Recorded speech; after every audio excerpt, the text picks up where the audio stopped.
I just want to start by saying I am sorry. If you find yourself in a situation like what I am about to describe, I can't offer much comfort. Only a resolution. You can skip to the end if you feel so inclined. But I don't think you'll be able to stomach it. Not yet. I need you to see what I've seen to understand. For those of you who aren't in this situation, congrats. Just pray to whatever God you believe in that it stays that way. That is one of the horrors of this predicament. From what I can tell, it either happens or it doesn't. And the way out isn't easy. I was about 12 years old when I started seeing my other parents. Years of therapy have tried, and failed, to convince me it never happened. Some figment of my imagination or symptom of repressed trauma. I wish it were that simple. I know you're probably wondering what I mean by other parents. Well, my real parents are as suburban as they come. Dad works a 9-5. Mum works hard making our house a home. As for me, I was a pretty shy kid. This resulted in a pretty virtual existence. Books, video games, and message boards were my social circle. I spent most nights retreating to my room for a wild night of Halo with the boys being my cousin and some random dude we befriended in a COD lobby. The night I met my other parents started on a night just like that. I wish I could say I should have seen it coming. Some prophetic dream or dark omen. No, nothing remarkable about that day. Nothing out of place. No warning. I came home from school just like any other day. I finished dinner and made my way up the creaky stairs to my bedroom. A faint buzzing sensation. A flicker of light. I was someplace else. The smell hit me first, that new house smell you notice when stepping into a friend's home for the first time. Moments later, my eyes adjusted. I was sitting at a large white table. A half-eaten bowl of food sat in front of me. Before I could register anything else, they caught my attention. A man sat to my left. A woman to my right. A sound escaped me before the shock settled in. The couple glanced in my direction. The comfy scene I stepped into suddenly became very tense. The woman wore a concerned look and uttered something at me. The language was very alien, how I would imagine English would sound if I had heard it for the first time. If I had to guess, it was a remark of concern regarding my sudden tenseness. I didn't know how to respond. I glanced around, hoping to gain some understanding of what was happening to me. That's when I noticed just how surreal the room was. Despite the circumstances, the sight sounded fairly ordinary. A boy sitting at a dinner table with who I assumed were his parents. I was doing the same about 10 minutes earlier in my own home. Only, the furniture was different. Everything was varying shades of glaring white. The walls and cabinets bent and swayed at odd angles. Trinkets and appliances littered the scene. I couldn't make out the function of any of it. At a glance, everything looked normal, familiar, but the closer you looked, the more alien everything became. Comforts of home stretched and bent with odd intentions. The parents looked like normal people for the most part. The only jarring detail was their clothing. I couldn't make out the style or garment. The man wore something akin to a suit while the woman wore a loose imitation of a dress. The colors were summery and bright, contrasting harshly against the stark white backdrop. The seams were scattered and non-uniform. Buckles and zipper-like decals adorned both outfits. The man lowered his utensils and uttered something with a raised eyebrow. It wasn't a warm or concerned remark like his counterpart had shot me a moment ago. It was cold, inquisitive. Only a few moments passed, but the tense presence of the strangers made it feel like eternity. I had to say something.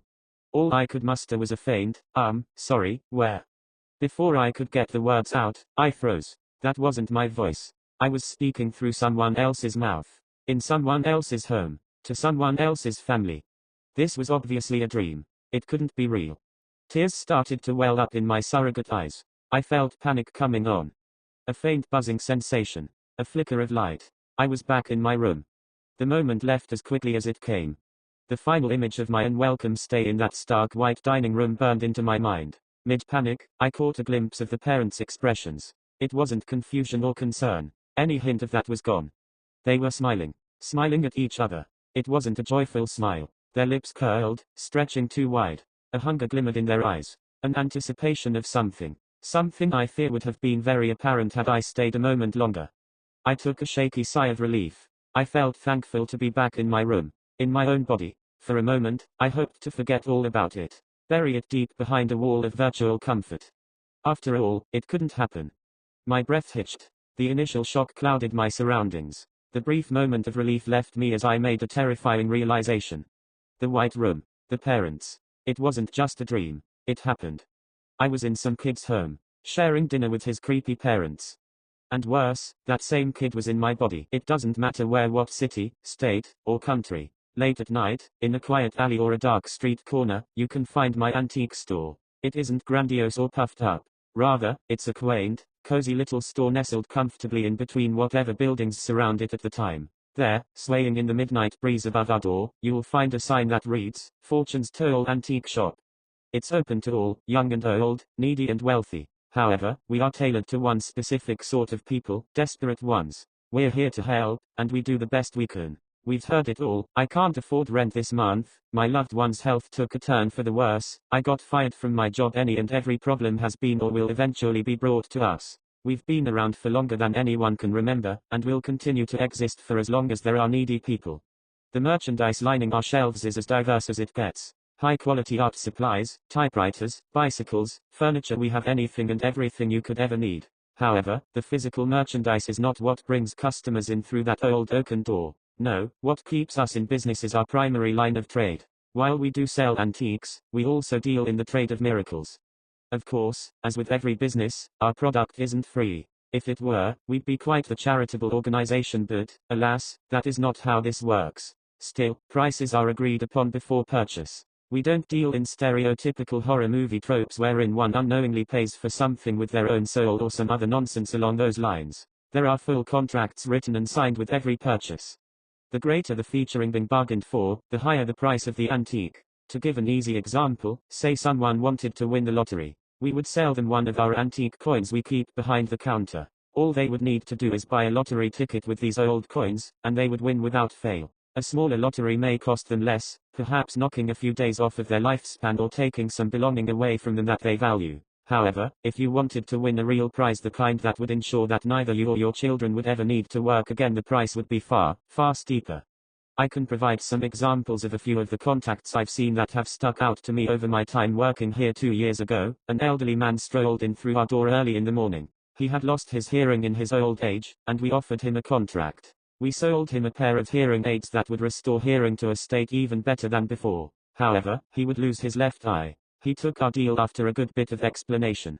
After all, having 1.5 senses trumps 1 sense, I suppose. Next, last year, a young lady came moping into our store. She hadn't been able to sleep and her midnight walk had led her here. I discovered that she had her heart broken by her unfaithful lover. To numb her pain, we provided her with a leather journal to pour her negative emotions into. For instance, she could write the word sad, and immediately be incapable of sadness for the next year. As the contract we gave her explained, with every negative emotion, a positive one had to be given up too. The most extreme example I've ever seen was 3 months ago. A newlywed couple burst into our door, arguing with harsh whispers. After I introduced myself, and after some prodding, I discovered they had been trying for a baby. They had visited a doctor a week before and had received some rather upsetting news. The husband was incapable of having children. So, happy to offer them a solution, a contract was drafted to sell them an old crib.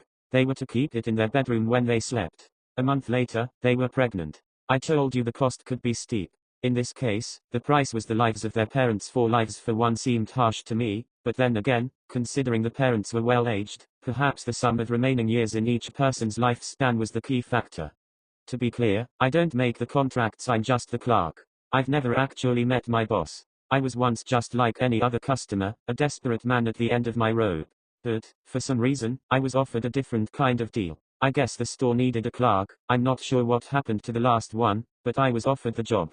I had been scouring the store for a solution to my problem. I was freshly fired and at risk of being evicted when I found a note neatly placed on the counter with my name written in cursive letters on the front. I opened it and found my contract. I'm sure I don't need to explain what choice I made. The pay is good. I'm not wealthy, but I make enough to be comfortable.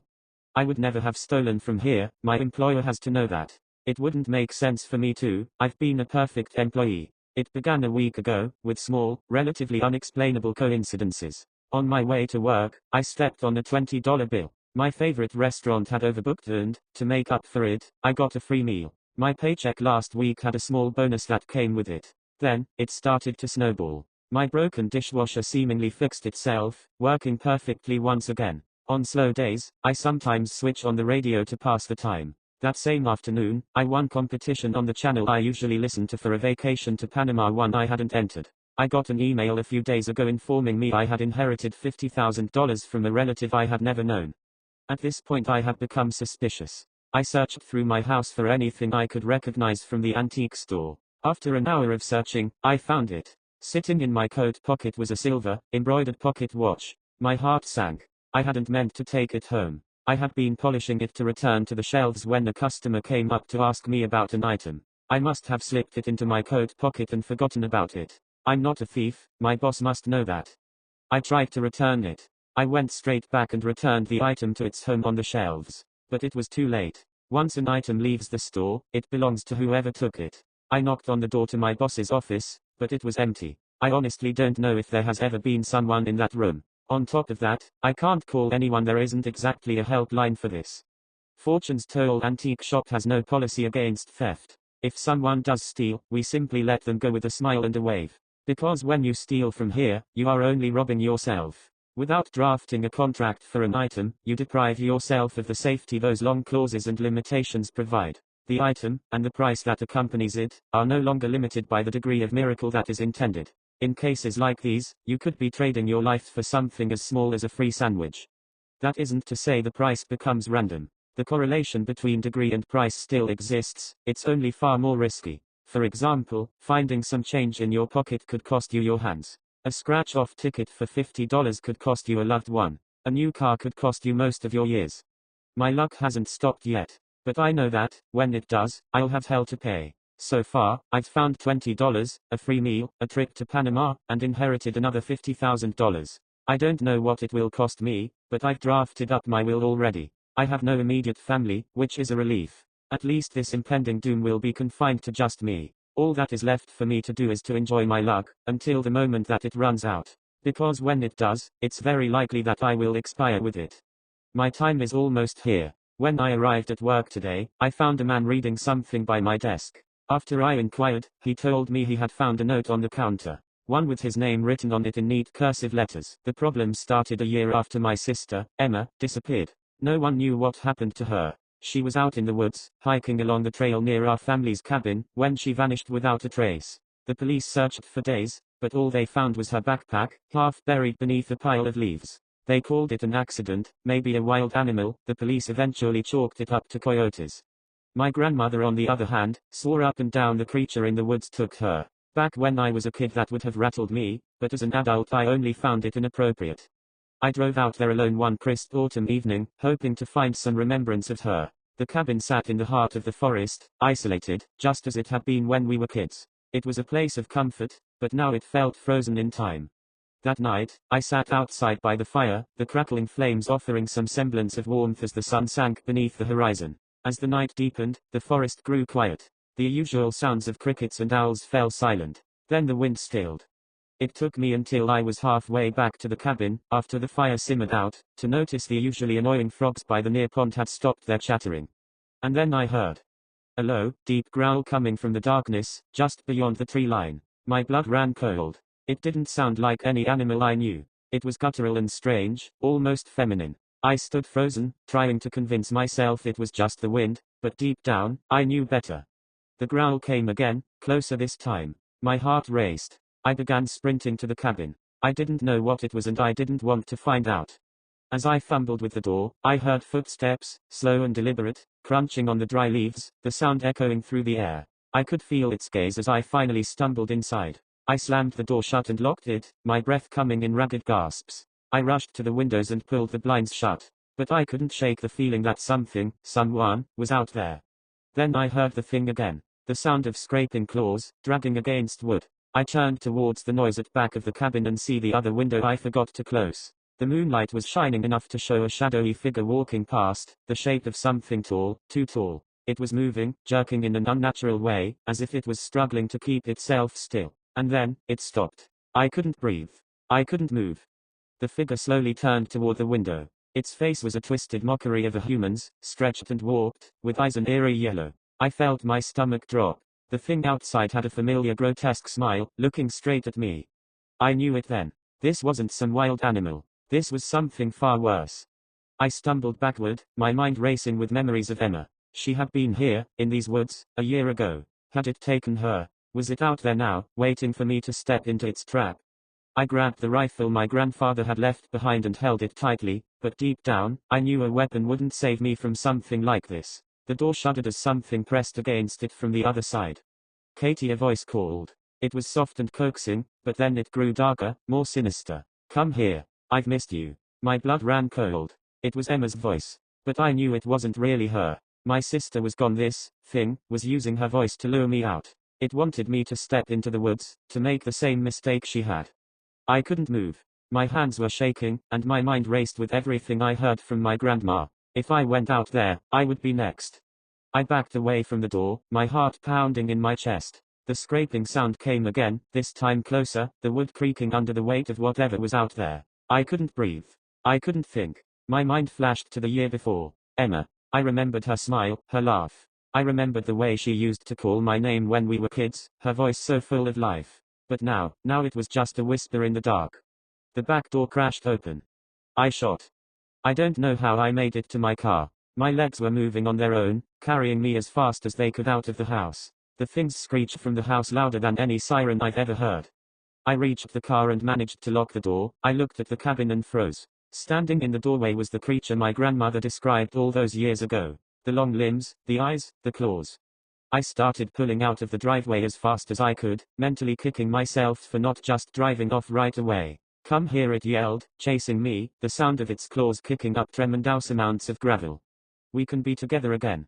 I began crying, the sound of my sister bringing hurt and confusion. This isn't how I want to remember her. My car almost did a donut from how quickly I turned onto the main road, the thing still following me.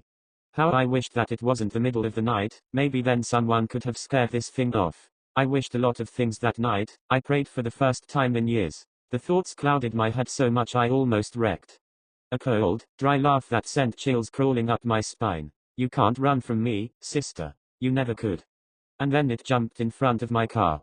I didn't really think it fully through when I pressed on the gas, but I did it. My car went right over the monster and kept going until I was 1,000,000% certain it wasn't chasing me anymore. Only then did I stop at a gas station and buy so many energy drinks it could stop an elephant. I haven't been back since. But my parents are planning a big family reunion for later this year at the cabin and I don't know how to tell them why it's a terrible idea. I live alone. That's important to remember. No pets, no roommates, just me in this old, creaky house at the end of a dead-end street.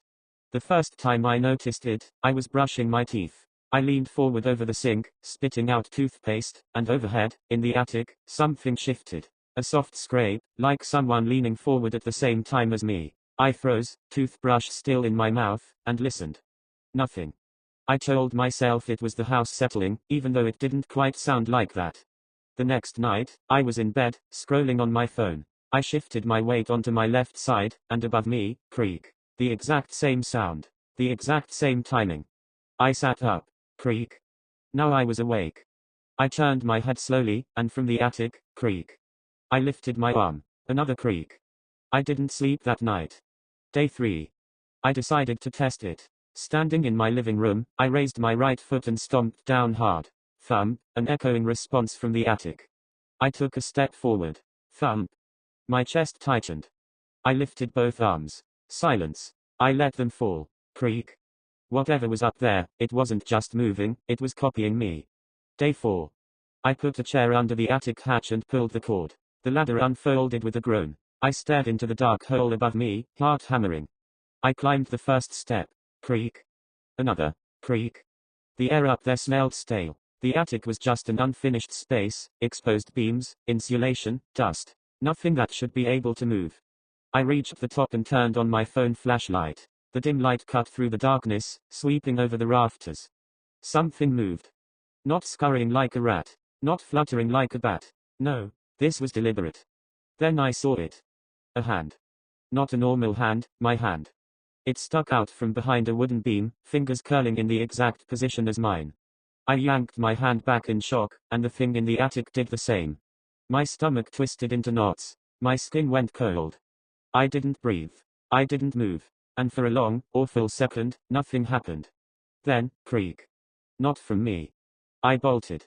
I scrambled off the chair, nearly twisting my ankle as I hit the floor. I reached up and slammed the attic hatch shut, yanking the cord back into place. The ceiling swallowed the opening, leaving nothing but a square outline.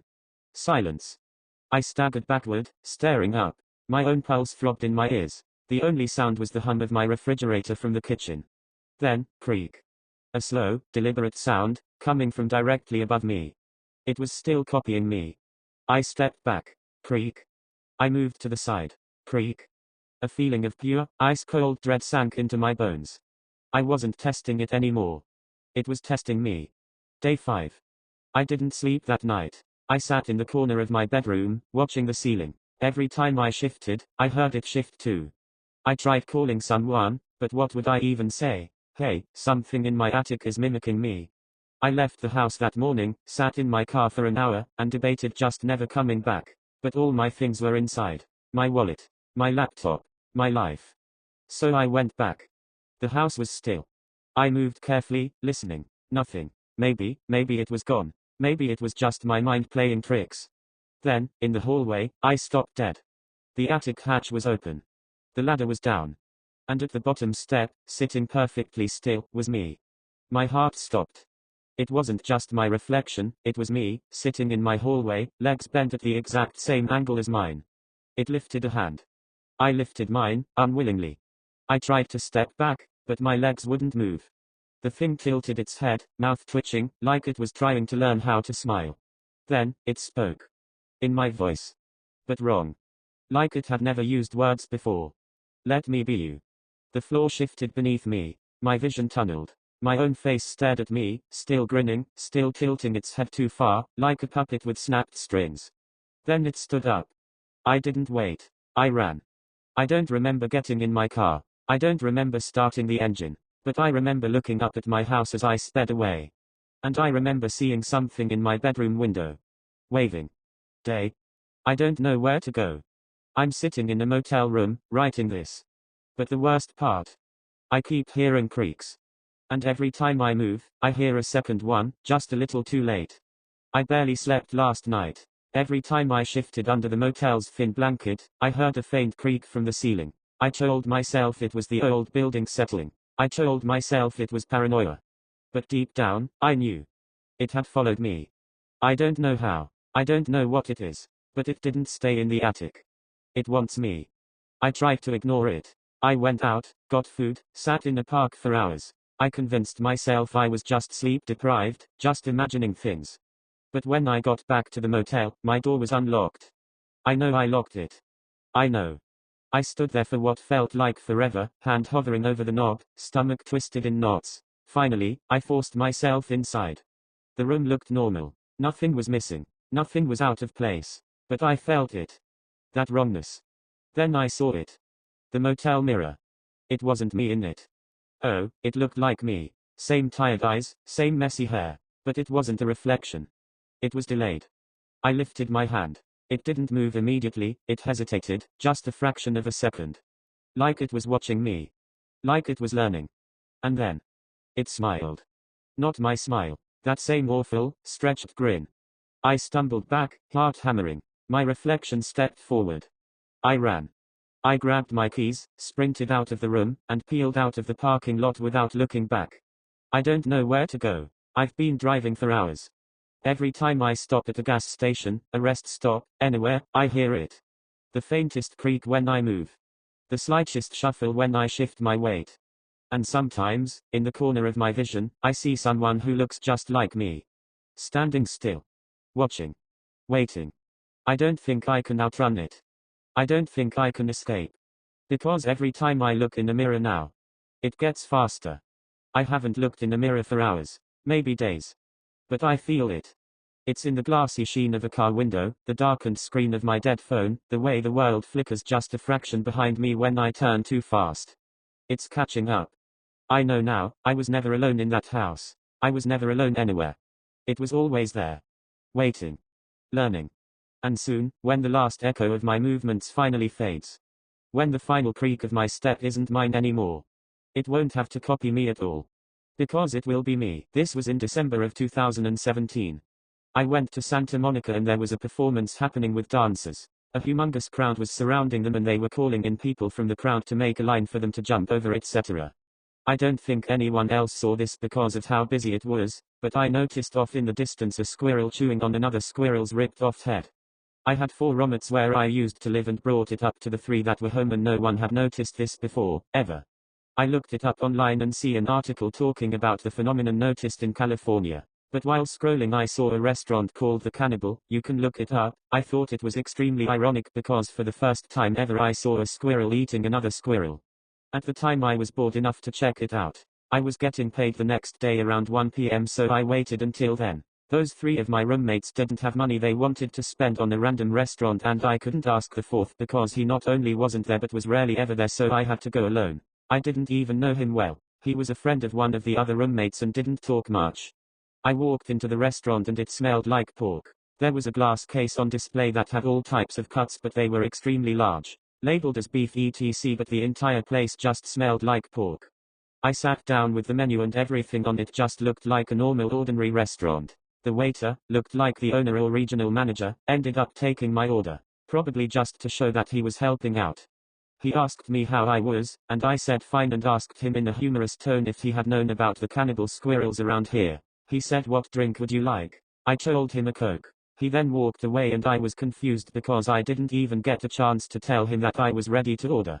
He comes back with my drink. I told him I was ready to order. He laughs and says, "I'll be back with your order shortly." At this point I was extremely confused, for obvious reasons. Shortly was clearly a lie considering I sat there for about 30 minutes. He comes back with a large burger and says bon appetit, and walks away to the other side of the restaurant to take an order over there. I didn't know what was going on. I just assumed I walked in on a special day and it was free and part of a whole whatever holiday thing they're pulling off, like a Christmas event or something, since it was December. I took a bite of this burger and it tasted like a hot dog. Tasted well enough for me to not question why this burger tasted like pork yet. I thought, well, clearly he just served me this randomly because it was something unique, like a signature staple of their restaurant. That's when it clicked that something was off.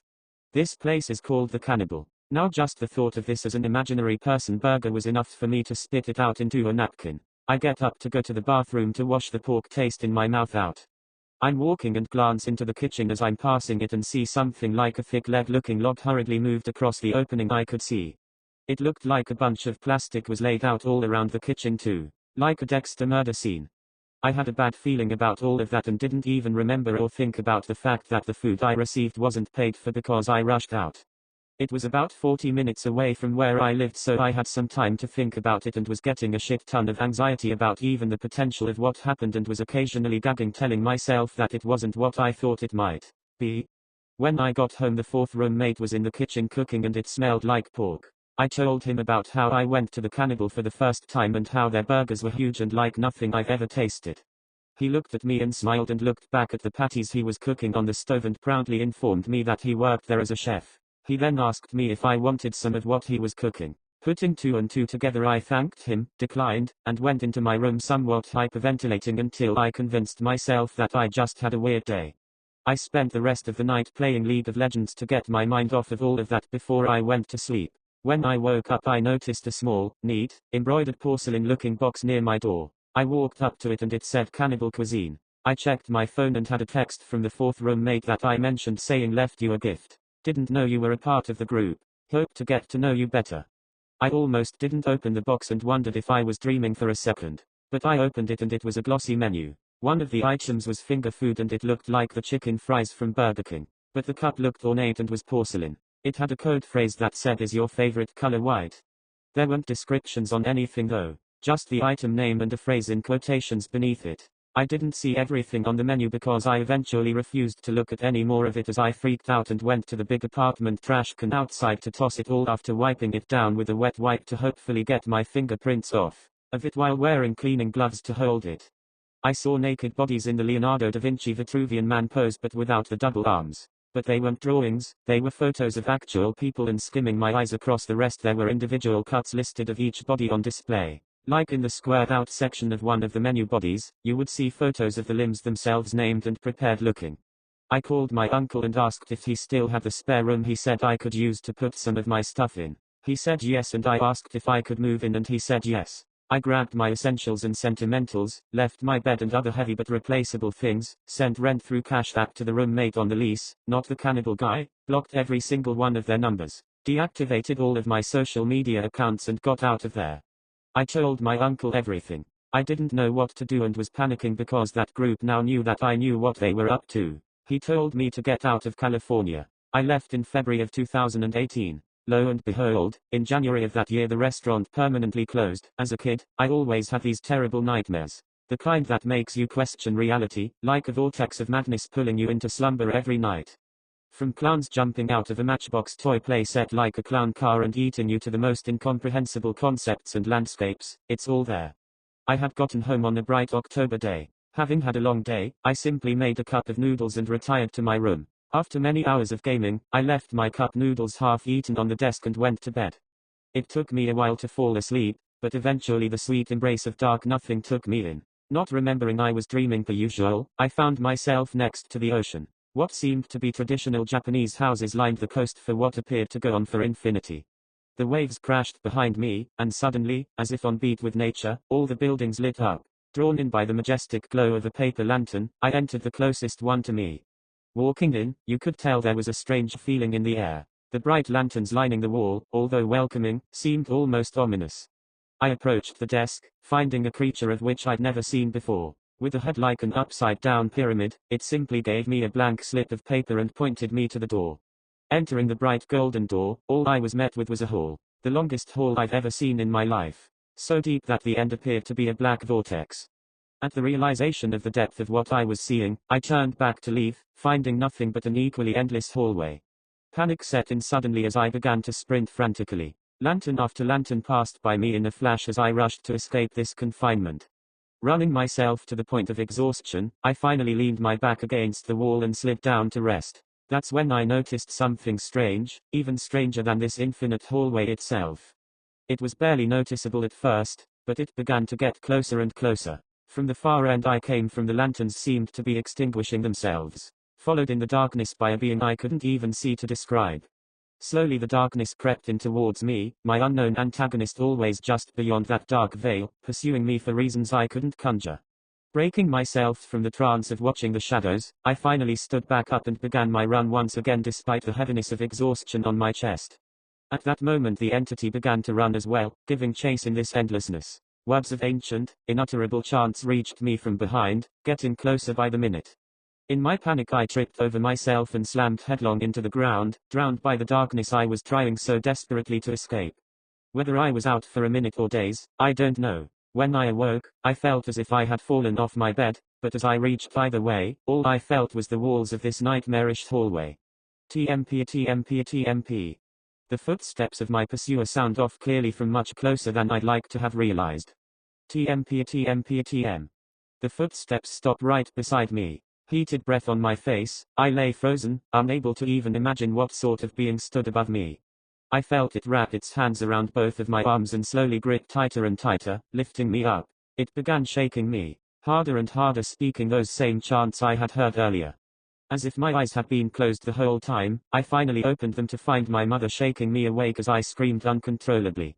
When she finally calmed me down, the sunlight streaming in through my window overtaking the darkness almost seemed poetic from the visions I had experienced. She saw something we didn't.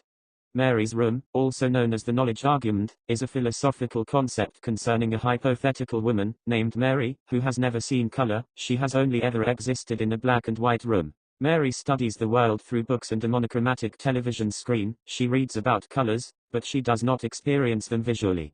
Can the universe be fully understood in purely physical terms? The answer differs, depending on whether one believes that we know fundamental truths about reality a priori, without experience, or a posteriori, with experience. In other words, will Mary learn anything about color when she leaves the black and white room? It was a thought experiment. Nobody was supposed to actually do it. However, in 2007, a group of researchers sought to answer that question. And the experiment they conducted would have been condemned by boards of ethics across the globe, but these were not ethical scientists, and this was no ethical organization. I would have decried its actions back then. This wasn't why I joined the agency. But I was afraid. After all, they were willing to put an innocent baby in a colorless prison cell, doomed to grow up in near solitary confinement, saved for a nurse-dubbed nanny. What would they have done to a whistleblower? I don't know how they found the baby, and I don't want to know. Whether a parent willingly gave her up, or one of the scientists intentionally bred her for the experiment, the result remains the same.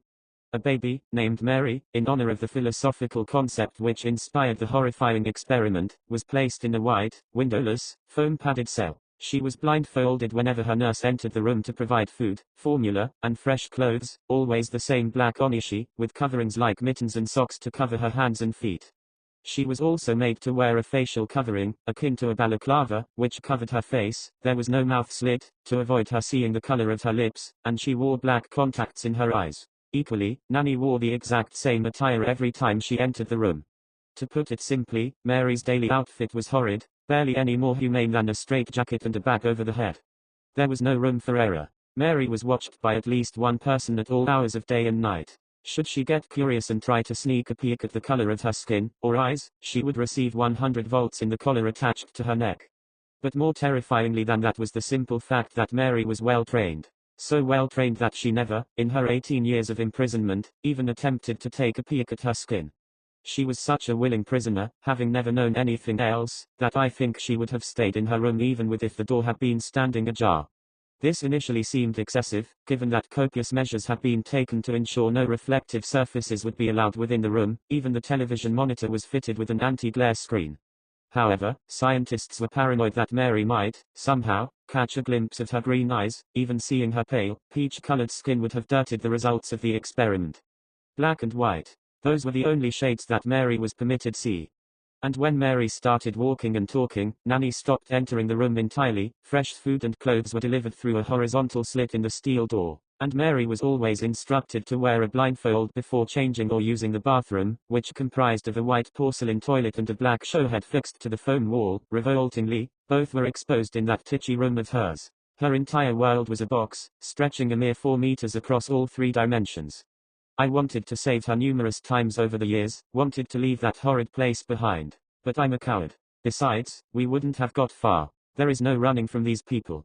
And the agency isn't even the greatest horror of this story. On Mary's 18th birthday, Dr. Robson delivered a thrilling message over the speaker. "Happy birthday, Mary," he said in a monotone lacking empathy. "Thank you," the girl meekly responded. "Will there be chocolate cake this year?" I wasn't fond of the lemon last year, you see. "Today, we'll be celebrating in a different way, Mary," Robson replied. "Do you know your age?" "I'm 18, she croaked. "Does that mean?" "Yes, Mary," Dr. Robson said. "Today, you leave the room."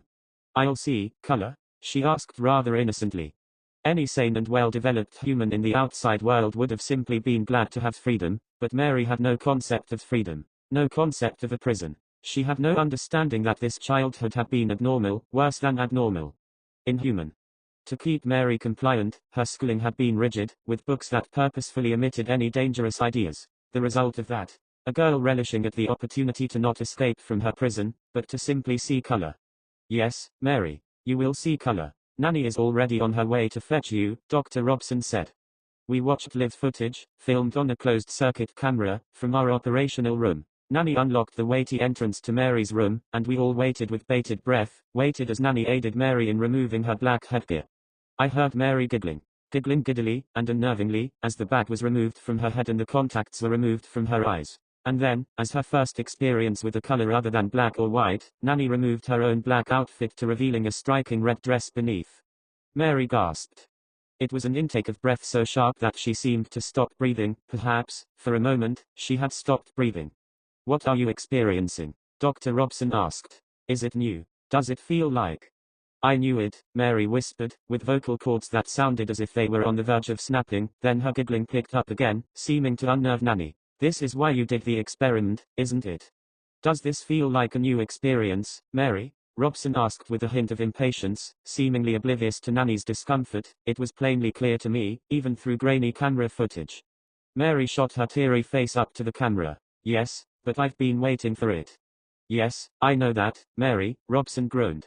"But so have I. Tell me about it. Tell me about the red. How does it feel to experience true color for the first time? We're seeing some interesting brain activity on the screen here, but your words would really help us too." "I'm not talking about the red," Mary interjected.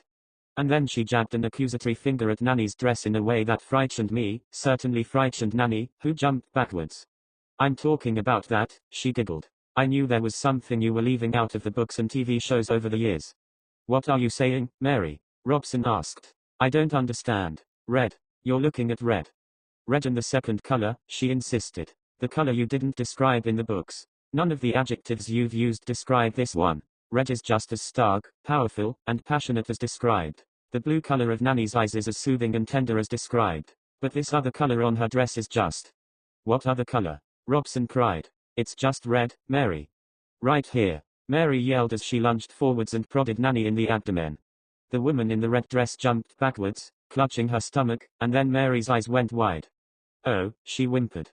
What, Mary? Robson asked. Please tell us what you're seeing. What I saw, she whispered, moving her finger up to Nanny's face. It moved up there, and now it's gone. Please describe this other color to us, Mary, Robson said, before putting an image up on Mary's television set. Which one of those is it? Mary's eyes shot to the television screen and quickly scanned the 12 main colors on the screen. It's not one of those. Not a different shade of one of those. It's a different color. There are 10 million possible permutations of colors, Mary, Robson said. Perhaps you just. No, Dr. Robson, the girl interrupted, panting heavily as her eyes darted back to Nanny's face, studying it. I understand how shades work. The shade of blue on the screen differs from the color of Nanny's eyes. But that other color, it wasn't included on the screen. It was. Mary stopped, and her eyes widened. Then she said, I'm sorry.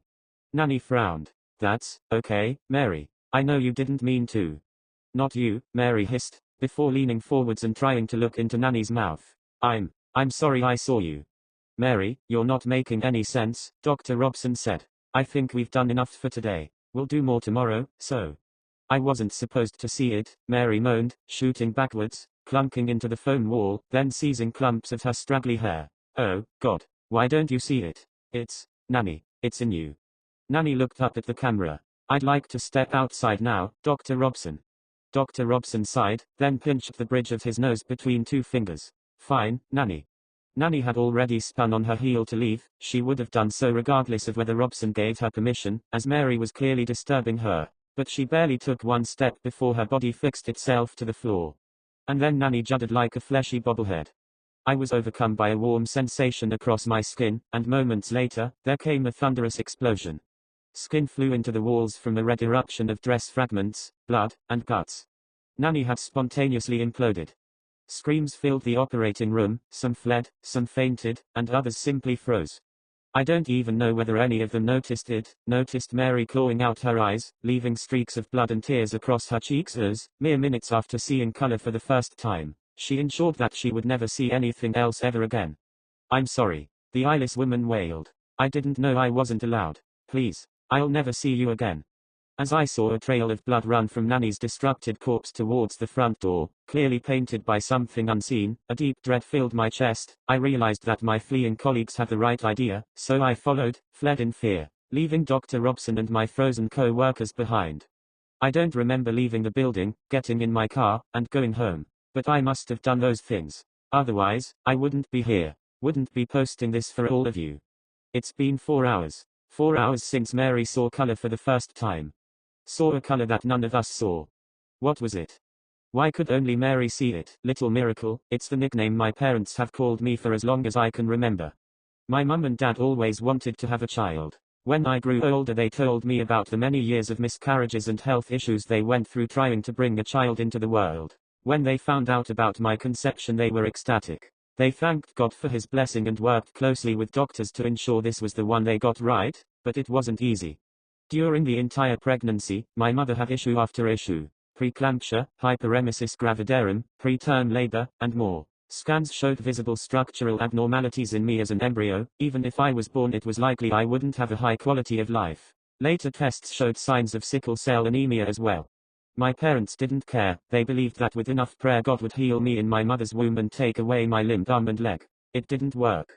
At around the 26-week mark, the preeclampsia got so bad that doctors had to induce labor. It was bloody, painful, and horrifying for both of my parents, but by the end of it, I was born. Quickly the nurses and doctors hooked me up to machines and kept me growing in the NICU. During the time I stabilized, my mother recovered as well. After about a month I was allowed to be brought home. Pain medication became my daily routine. Without it, agony would seize my body for hours, or worse, the seizures would come. On top of that, my left arm and leg were just stubs wearing the facade of being useful. After getting a prosthetic leg I was able to walk, but an arm was too expensive for my parents to afford. Even with a new leg, I wasn't able to keep up with the other children. Watching them run and play together filled me with deep envy. I tried to play alongside them, tried to fit in. But who wanted to be friends with the limp? That was also my nickname. My peers would laugh in glee as they tore me apart. There even was a time when a group of them stole and hid my prosthetic leg. My teacher had to convince them to give it back, but even then they had written all kinds of words and phrases on the metal.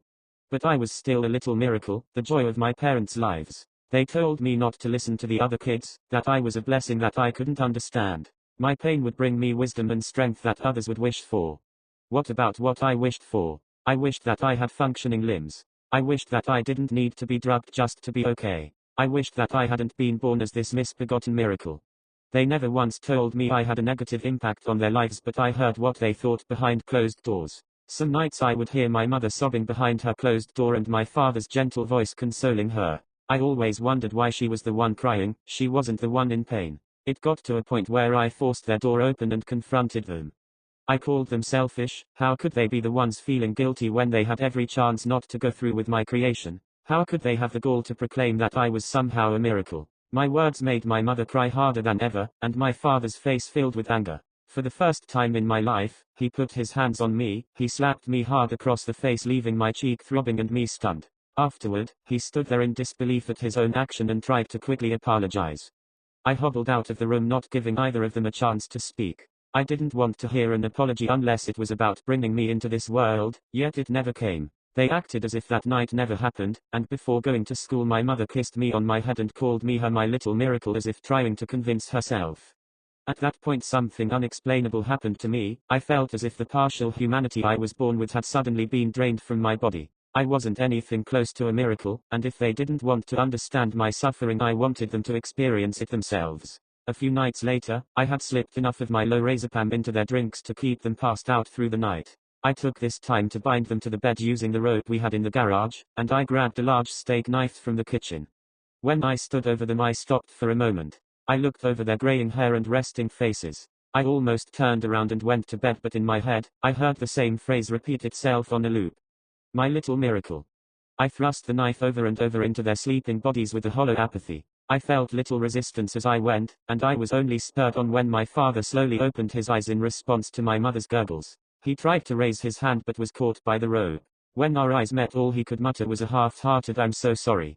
By the time I had finished my hands and face were stained red. The only part that bothered me about the whole situation was that I felt grossly sticky. So I went and took a long hot shower, washing away the grime of the scene I had left in the master bedroom. When I finished I dried myself off and went downstairs and called the police on myself. I stood at the front door, holding the knife in my hand, and waited for them to arrive. When they did they drew their guns on me and told me to drop the knife. Instead, I sprinted as fast as I could toward them, but from their perspective they must have seen a girl lazily limping toward them. I wanted them to shoot me, and for the first time in my life, I prayed to God. I prayed that he would give me a quick release. Instead, I ended up shaking uncontrollably on the ground with taser barbs stuck in my chest. Eventually, the shaking evolved into a full body spasm, and an uncontrollable seizure overtook me. While my vision blurred and darkened I wondered to myself, am I still a little miracle? I work the graveyard shift at a small, usually mostly empty hotel just off the highway. The hours suck, obviously, but other than that it's a pretty cushy job. I clock in, settle down in the back office and watch downloaded movies or shows on my laptop. The connection sucks back there, but it's a place I can sit out of view of the guests and relax, so I just prepare accordingly. Periodically, I'll glance at the CCTV monitor hung on the wall in front of my desk. Mostly it's just to see if there's anyone at the front desk that needs anything, or to see when my co-workers arrive in the morning so I can brush the Cheeto dust off my shirt and pretend like I wasn't half asleep only moments before they arrived. The cameras show several other areas of the hotel too, each stairwell, several shots of the parking lot outside and each exit door, the kitchen, laundry room, the lobby, and a few other areas. There's also a camera in the gym, but no one ever uses it. The hotel I work for isn't really known for their stellar cleanliness or functioning facilities. Our pool hasn't been open to guests in months, and our gym has like one functioning treadmill, a couple weights, and I think a pull-up bar. I've been working here for a few months and I don't think I've ever been inside.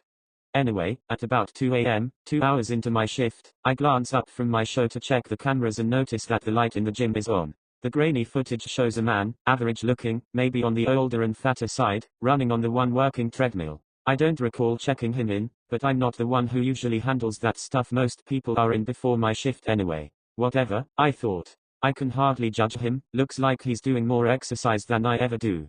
I go back to my show, getting up once to grab another bag of chips from the concession area. When I get back, I check the time, 2:32 a.m. The one instance of actual work I do starts at 3, when I run the nightly audit on the computers, so I have to start keeping track of the time more closely around then. I spare a glance towards the cameras, and I'm surprised to see that the man is still running on the treadmill. Well, probably not still, right? Like he probably took a break to do other workouts and now he's back to running. Or maybe he's been running this whole time. I don't know shit about exercise.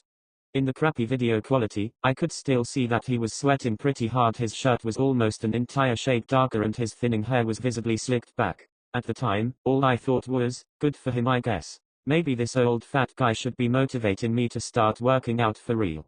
I finished another episode before getting up to start the audit process, which usually takes me a couple minutes. Before I left the office, I checked the cameras again just because I didn't like being surprised by a guest waiting for me at the desk whenever I went up. My eye immediately caught onto the treadmill guy. Not just because he was still running, which was odd enough. I mean, it had been a full hour of, I'm pretty sure, non-stop running at a pretty quick pace for a guy like him. No, it's because this time he was staring straight at me. Well, not me, but the camera in the corner of the gym. I froze. We locked eyes, even though I obviously knew he couldn't see me. He was dead-eyed with a slack, exhausted expression on his face. And yet, he was still running, his arms no longer swinging along with his run but instead hanging limply at his sides. I stood there for a long few seconds, confused and creeped out by what I was seeing. Right before I decided to write this guy off as a weirdo and turn away from the monitor to go do my job, he fucking smiled at me at the camera. I mean, this creepy, wide smile that didn't really reach his eyes, and the worst part was that his tongue just sort of limply flopped out of his mouth, as if the only thing holding it in was his closed lips. It just bounced around like he had no control over it, moving to the rhythm of his jog. It was also way too long, like a normal tongue would just stay in a person's mouth if it was completely relaxed, right? Needless to say, I was really creeped out by this guy. I don't know how long he was staring at the camera in the corner, or why he decided to smile right as I noticed him doing it. Obviously it was just weird timing, or he probably just decided to fuck with whoever might be watching the cams right at the moment that I looked up at him. But somewhere deep inside me, I felt like I was actually being watched. It was about to be 3 a.m., and if I didn't have the audit done by 3:15, I'd get another write-up and probably yelled at my boss about how it's literally the only thing I have to do all night. As anxious as this guy was making me feel, I didn't want to take my eyes off of him in case. I didn't even know why, honestly. However, I swallowed my nerves and tore my eyes away from the screen, and fast walked my way to the front desk with my mind made up to do the audit as quickly as possible. Let me describe the layout real quick here. The back office is around the corner from the front desk. Down the hallway, past the elevators, the lobby where we do breakfast, the pool, and the laundry room is where the gym is. It's not the most well-designed hotel, and there's a few twists and turns leading to the gym at the other end of the first floor that makes directing guests verbally an annoying task. That also meant that as I stepped out to the front desk, I didn't have a straight shot to be able to see the gym. On the one hand, I was relieved that I was kind of far away from the weirdo, and on the other I was made even more anxious that he was now no longer in my sights. I booted up the ancient computer and started printing reports, filing them away in various folders with one hand and signing stuff that needed to be signed with the other. I'm sure I got some stuff wrong, but my priority was finishing this quickly so I could return to the office. I felt exposed out here. Couldn't see anything but the lobby, the sound of some pop radio playing way too loud drowning out any other potential noise. Every second for the 10 minutes that I was out there I felt like something really wrong was about to happen.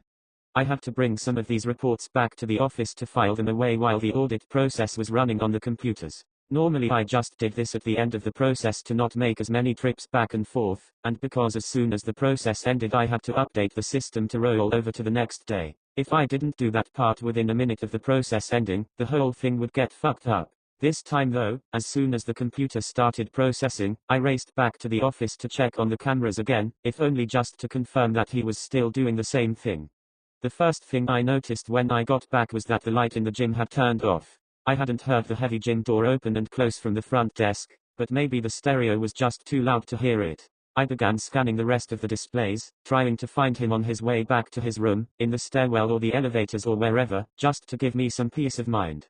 At first, I didn't see him anywhere on the cameras, until my eyes glanced back at the gym display. It was subtle, but the dim light on the treadmill display that indicated that it was in use looked like it was still on. I thought that maybe he just forgot to turn it off when he left, and then I saw him. He was still in there, still running. I just hadn't seen him at first in the dark. His body was barely lit by the treadmill, but that's not why I noticed him. His eyes were two pinpricks of light reflecting off the display, still staring directly at me. I choked back aghast when I saw that. Why have the lights shut off while he was still in there? They were motion sensors. Maybe if he was standing perfectly still they'd turn off eventually, but there he was, still running at the same pace. He was clearly exhausted, his whole body drooping forward as his arms swung back and forth, but his legs continued moving at the same speed as they were an hour ago when I first noticed him, and his head was craned at an unnatural angle to keep staring at me. In the back of my mind, I considered that maybe this man needed help, some sort of mental illness thing that made him keep running, but my fear kept me rooted to the spot, not breaking eye contact. I still had the audit process to complete, but there was no way I was taking my eyes off of him again. What the fuck, I muttered under my breath, but as the last word left my mouth, he suddenly stopped running and fell off of the treadmill, landing headfirst on the tile floor. The cameras didn't record sound, but I could swear I heard a crack. In my shock, it took way too long to react to the lights coming back on and him standing with his neck clearly broken and his head limply hanging backwards off of it. As soon as he stood, he ran out of the room, passing the laundry camera, the pool, and making it halfway through the lobby before I broke out of my paralysis to run and slam the door to the office shut, locking it in the process. A slam against the door shook the office 2 seconds after I had closed it. And then another, and another, like he was using his body as a battering ram. I looked back at the cameras, but there were none pointing directly at the back office's entrance. The only thing I could see was the trail he left of blood and what looked like shit all the way from the gym to the lobby. The entire room shook with the force of this fucking thing slamming itself against the door, and every call I tried to make to the police failed again and again. The door was heavy, but I didn't have faith in it holding up for that long if he kept going at this rate. I just kept looking back and forth between the door and the cameras, selfishly hoping that a guest would notice the commotion and draw this thing's attention away from me. I don't know what would happen to them if they did, but at the moment I was only focused on getting the fuck out of the hotel. After a few minutes, 3, to be exact, the banging stopped. It took a second for me to notice, but once I did my eyes shot to the monitor. He was definitely still there, since there were no bloody footprints leading away from the back office. I wish I could forget just how long I stood there, staring at the screen and willing it to show this thing walk away. But the display on the bottom right of the monitor showed me each excruciating minute, which is how I knew exactly what time another guest started making his way down to the lobby. At 6:28 a.m., I noticed movement on the camera that was pointing at the third-floor elevator. A young man, dressed in workout clothes, carrying a gym towel. My heart sank, and I began to think of ways to warn him or somehow prevent this thing from doing whatever it was trying to do. I could have pulled the fire alarm. I could have grabbed a chair or something to use as a weapon and jumped out at it. Hell, I could have at least stopped watching. I didn't do any of those things. I watched as the man entered the elevator at the third floor, and descended down to the lobby. The second those elevator doors opened, the creature that had been standing in front of my office door for the past 3 hours and 18 minutes made its move. With a speed I could barely keep up with over several camera displays, its mangled body ran on perfectly functioning legs towards the guest, slamming into walls and leaving a bloody imprint on them as it went. The guest made it 1 foot off of the elevator before this thing tackled him back into it. I only saw a spray of blood hit the opposite wall as the elevator door slowly closed again. This was my chance to get the fuck out of the hotel and never look back, but again I found myself rooted to the ground in fear. I couldn't bring myself to tear my eyes away from the monitor, so I watched as the elevator door slowly opened once again. The guest walked out, just the same as he had walked in. He had the same chipper smile on his face, and I watched as he walked past the front desk, past the lobby, and the pool, and the laundry room, all the way to the gym. I was out the door and on my way to never coming back again before I could see him enter.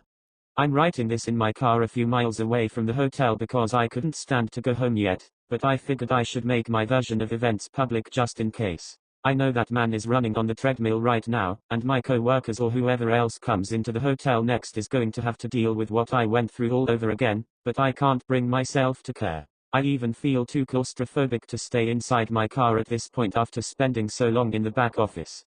My legs are still shaking, and the only thing I want to do right now is run, as fast and as far away as I can. I've always loved the outdoors. There's something about the stillness out here, the way the water mirrors the sky, how the mangroves twist like ancient guardians over the narrow channels. Out here, away from the noise and rush of civilization, you can feel the world breathe.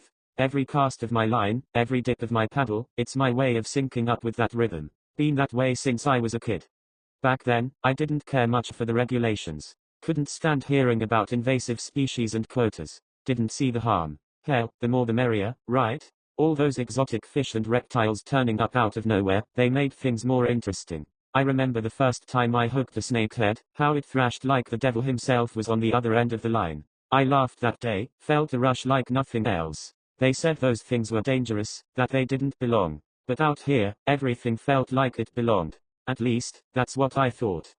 I've changed my mind about all that. Funny how an experience can do that to you. These days, when I hear talk about regulations and culls, I just nod. I get it now. I've seen what happens when things that don't belong out here take root. I've seen what they can turn into.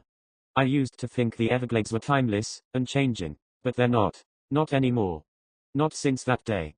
I'll tell you about it, but you gotta promise me something first. If you're ever out there, in the backwaters where the sun struggles to reach, and the mangroves close in tight. If you hear something rumbling just beneath the surface, something big, too big, don't go looking. Don't be curious. Just paddle away slowly.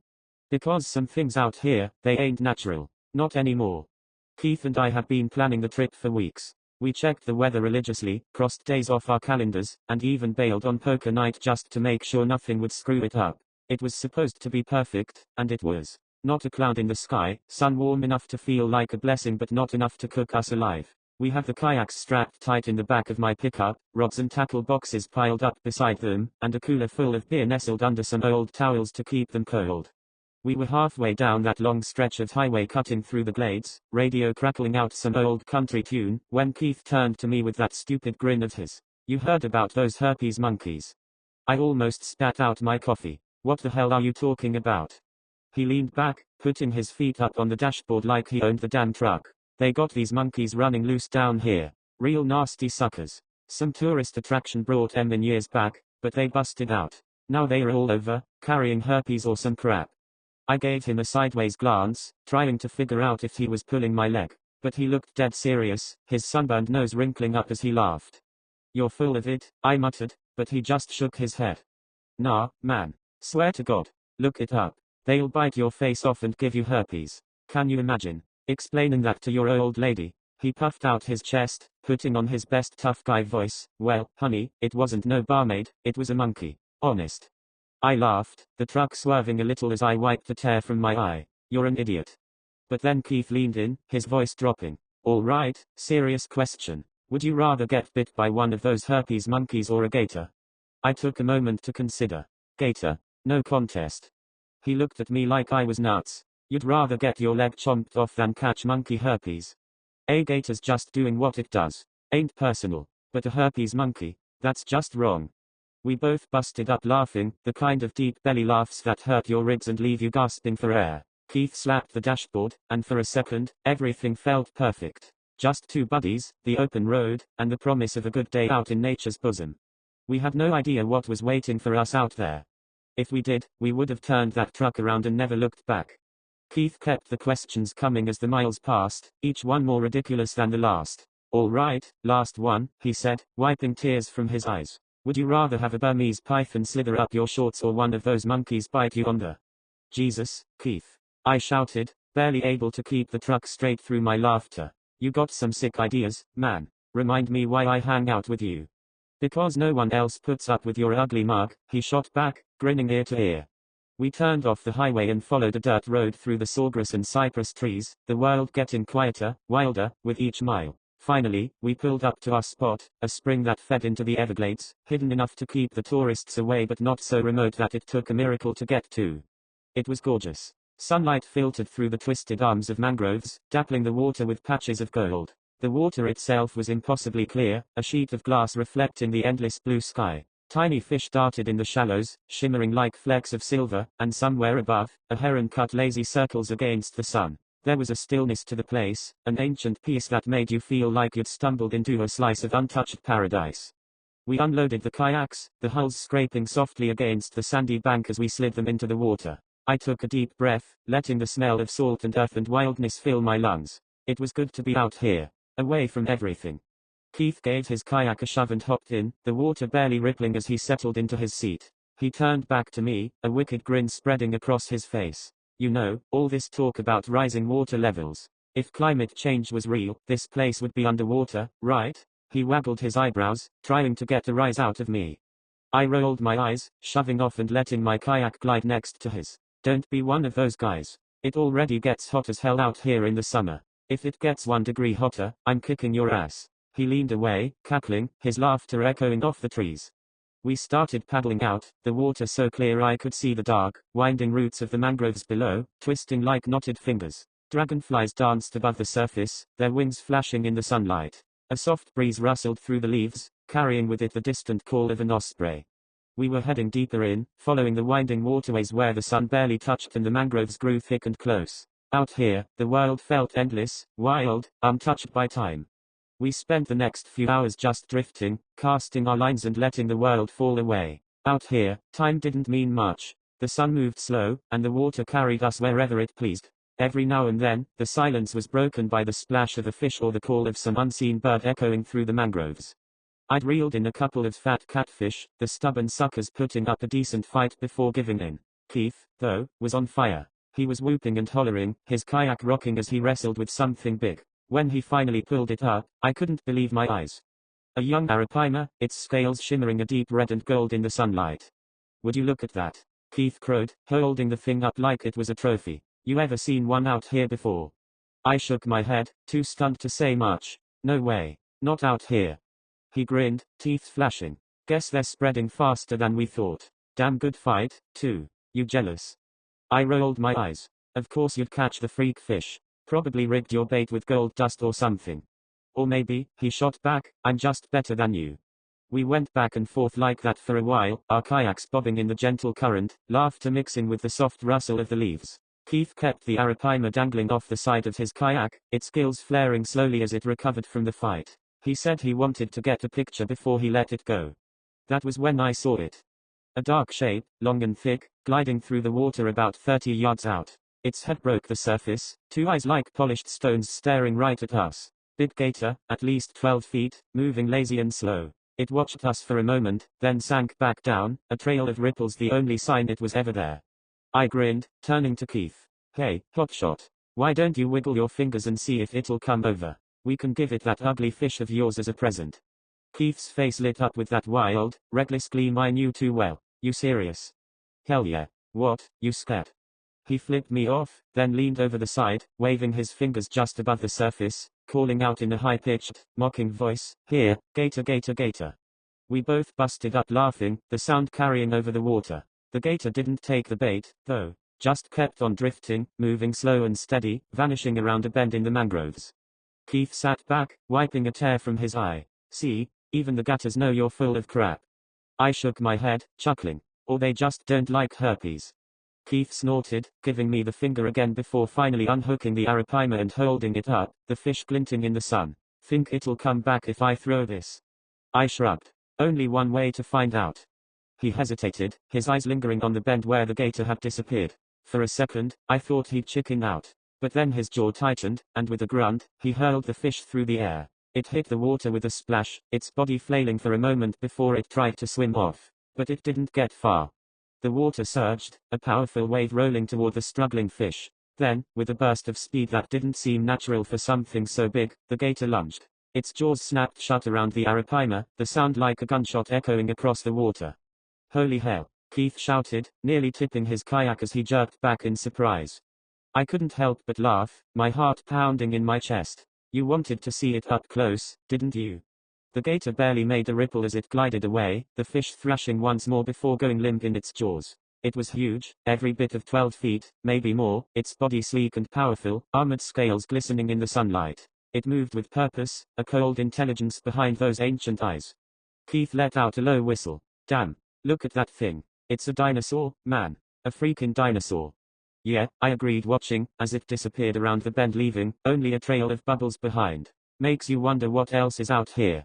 Just as the big gator started to come back into view on the other side of the bend, the water trembled. At first, it was just a ripple, barely noticeable, like the surface was shivering. But then it grew, spreading out in wide circles, and a deep, resonant sound echoed through the mangroves. It was low, so low I felt it more than heard it, a rumble that vibrated in my chest, rolling through the water and air like distant thunder. It reminded me of the mating calls I'd heard from bull gatters before, that deep bellow they used to stake out territory and call to mates. But this was different. It was louder, deeper, almost hollow. The gator froze, its massive body going rigid. Its head snapped in the direction of the sound, eyes narrowing, muscles coiling tight. For a moment, it just floated there, perfectly still, its nostrils flaring as if tasting the air. Then, without warning, it whipped around, its tail churning the water as it took off in the opposite direction, faster than I'd ever seen a gator move.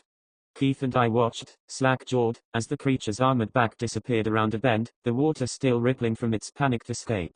Keith was the first to speak. Did that thing just get scared? I swallowed hard, my mouth suddenly dry. I think so. He looked at me, eyes wide. What the hell spooks a 12-foot gator? I didn't have an answer. My gaze drifted back to the spot where the ripples were fading, to the dense wall of mangroves and the dark water that flowed between them. Everything had gone deathly quiet. No birds, no insects, not even the whisper of wind through the leaves. Just silence. Keith tried to laugh, but it came out shaky. Maybe it was another gator. A bigger one, right? I wanted to believe that. Wanted to believe that there was a logical explanation. But the way that gator had bolted, the sheer panic in its movements, it was like it had seen a ghost. Yeah, I said more, to convince myself than him. Must have been a bigger one. Or maybe it's mating season and he didn't want to fight. Keith nodded, but his eyes didn't leave the water. Yeah, that makes sense. He let out a breath, his shoulders relaxing just a little. Probably just a big bull. I mean, we've seen some monsters out here before, right? Right? I forced a grin. Big ugly bastards. Mean as hell, too. Keith chuckled, the sound too loud, too forced. Yeah, maybe if we're lucky, we'll catch a glimpse of it. Get a real story to tell. I didn't say anything to that. I just tightened my grip on my paddle and started moving, my eyes flicking to the shadows beneath the trees, to the dark water that was far too still. I told myself it was just another gator, just another day in the glades. But I couldn't shake the feeling that something had changed. And whatever else was lurking in these waters, it was big enough to scare off a monster. After a while, the tension eased, the strange ripple in the fleeing gator becoming just another weird story to laugh about later. We drifted along with the slow current, letting the sun soak into our skin, the gentle rocking of the kayaks almost lulling me to sleep. Keith cracked open a cold one, the can hissing as the carbonation escaped. He took a long gulp, letting out a satisfied ah, before handing me one from the cooler. Figure we earned it after all that excitement, he said with a grin. Damn right, I agreed, popping the tab and taking a swig. The beer was ice cold, the perfect antidote to the humid heat. We floated there for a while, just sipping our drinks and soaking in the stillness, the world around us buzzing with the lazy hum of cicadas. Keith leaned back, one arm behind his head, the other holding his can loosely. Man, I needed this. Between work and the kids, I've been feeling like I'm running on empty. I glanced over, watching as he stared up at the sky, a distant look in his eyes. That bad, huh? He shrugged. Nah, not bad. Just busy. Alyssa's got that cheer competition coming up, so she's all over the place. And you know Mason's playing football now. Seems like every other night there's practice or a game or something. He shook his head, smiling. Kid's a bruiser. Tougher than I ever was. I chuckled. That ain't hard. Bite me, he shot back, laughing as he took another sip. Nah, but really, they're good kids. Just keeps me on my toes. Becky's been stressed, too. Thinks we're spoiling them. But hell, they're only young once, right? Right, I agreed, letting my kayak drift closer to his. Better to spoil them while they're little. World'll toughen them up soon enough. Keith nodded, his face softening. Yeah, I just hope I'm doing it right. Feels like I'm fucking it half the time. Ain't we all? I said, surprising even myself with the honesty. Hell, I look at my brother, raising 3 kids on his own, and I got no clue how he does it. Makes me feel like I'm barely keeping my own life together, and I don't even got kids. Keith looked over at me, his eyes searching. You ever think about it? Having kids? I took a long drink, letting the cold beer wash down the knot in my throat. Yeah, sometimes. But I dunno. Can't even hold down a relationship long enough to get to that point. Besides, ain't no rush. Keith smirked, raising his chin. Yeah, well, don't wait too long, old man. Clock's ticking. I flipped him off, and we both laughed, the sound echoing across the water. For a little while, everything felt normal. Just two buddies, floating through the glades, trading jabs and talking about life. We let the sun drift overhead, the sky turning that deep shade of blue that only comes in the height of afternoon. I closed my eyes, letting the warmth soak into me, the beer buzzing pleasantly in my veins. I could have stayed like that forever, just drifting, floating, letting the world pass by. A sharp, chattering noise snapped me out of my haze. I sat up, blinking as I tried to pinpoint the source. Keith was already looking, his head tilted back, a grin spreading across his face. Holy crap, he said, pointing to a low-hanging branch over the water. Would you look at that? I followed his finger and saw them, monkeys, at least half a dozen, hopping around in the branches, their long tails curling and uncurling as they chattered and played. I'd heard about the herpes monkeys that escaped out here, but I'd never actually seen them before.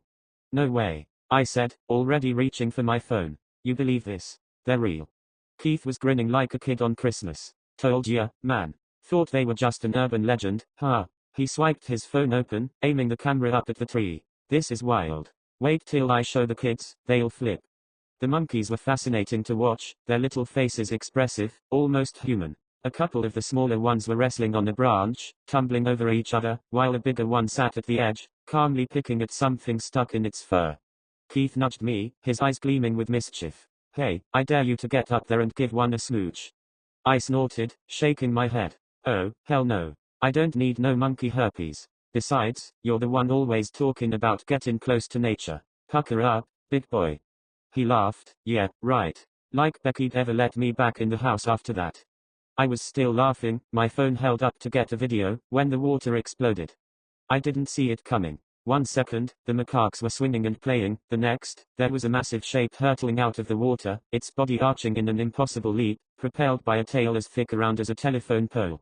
It was huge, bigger than any gator I'd ever seen. No, not a gator, a crocodile. Its mouth gaped open, rows of jagged teeth glinting like broken glass as it launched itself at the branch. The whole family of monkeys barely had time to scream before they were swallowed up, the branch cracking with a sickening snap as the croc's jaws closed around it. Leaves and fur exploded into the air, and then the monster fell back, crashing into the water with a roar that sent a tidal wave rolling right toward us. Shit! I shouted, but there was no time to react. The wave hit, flipping my kayak and tossing me into the water like a ragdoll. Cold, murky darkness swallowed me, my limbs flailing as I struggled to figure out which way was up.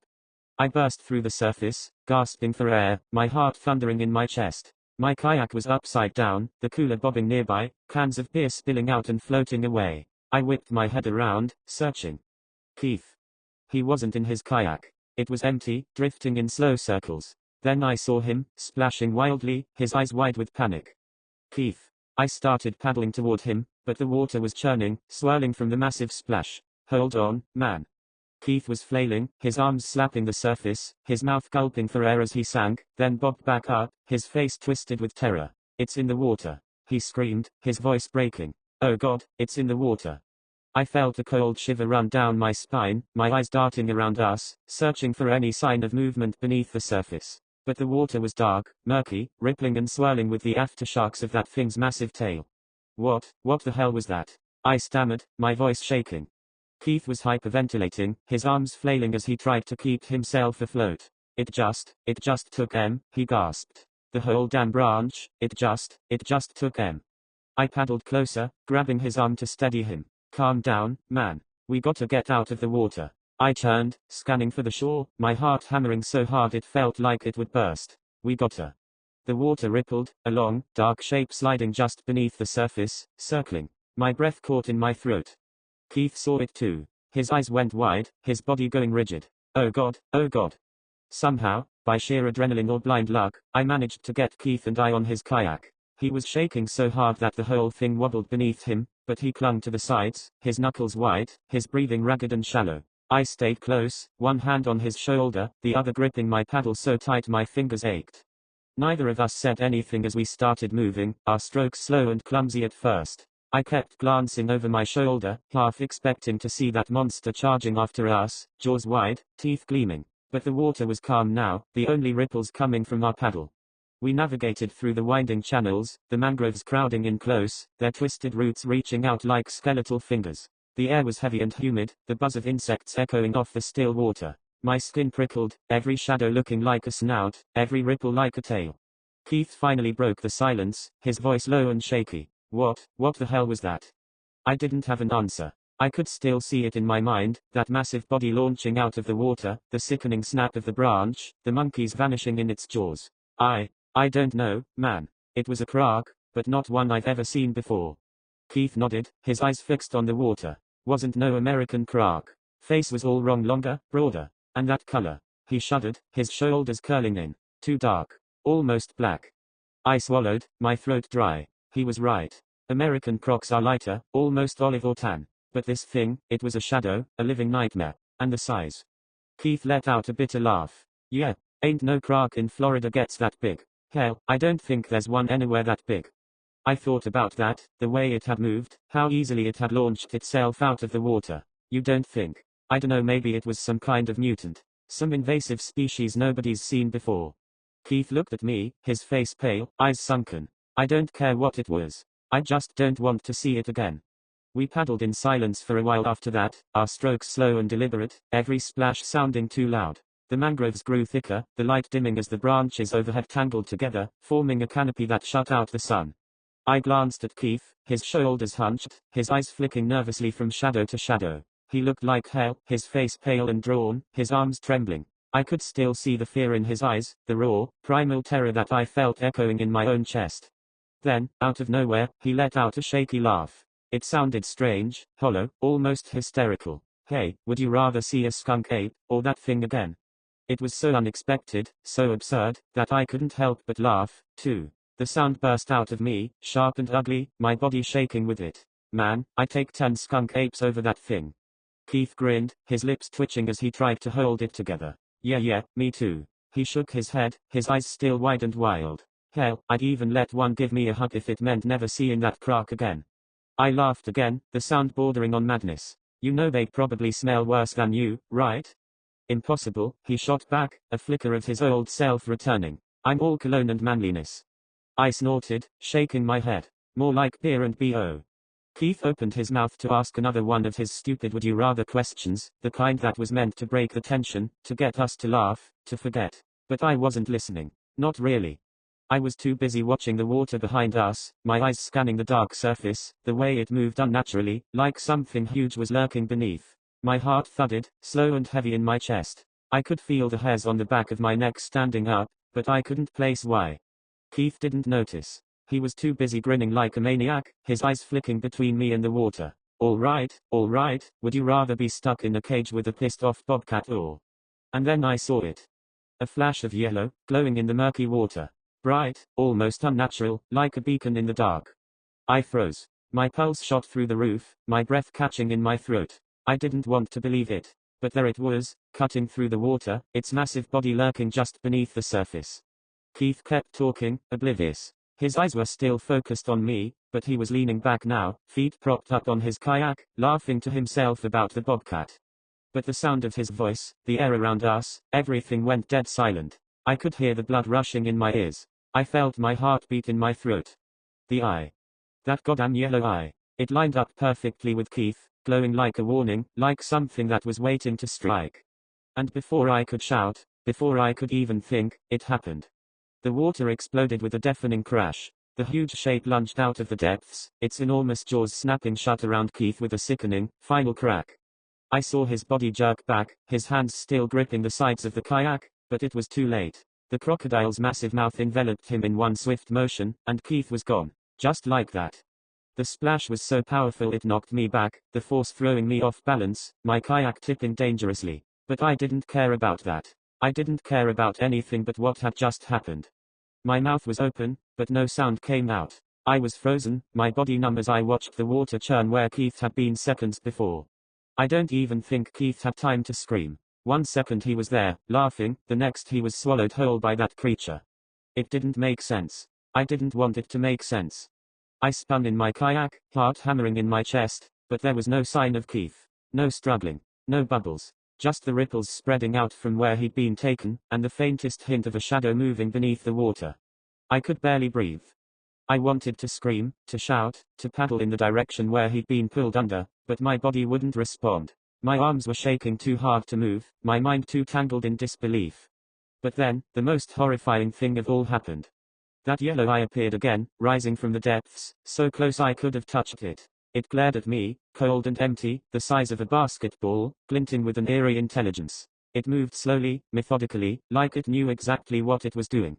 I didn't know how to react. My limbs felt like lead, but my body screamed at me to paddle, to get the hell out of there. The water rippled around the creature, its massive head slowly rising out of the depths, as if savoring the moment. And then, without warning, it sank back into the water, disappearing into the murky dark below. I didn't wait to see if it would come back. I didn't care. I didn't know what to do anymore. I just started paddling. As hard and as fast as I could. I don't know how I made it back to shore. My arms felt like they were going to fall off, my head was spinning, and my heart was still beating like it was trying to escape my chest. The whole time, I kept looking over my shoulder, half expecting to see that yellow eye gliding just beneath the surface, following me, waiting for the right moment. But the water stayed still, calm as a grave, and I didn't dare slow down.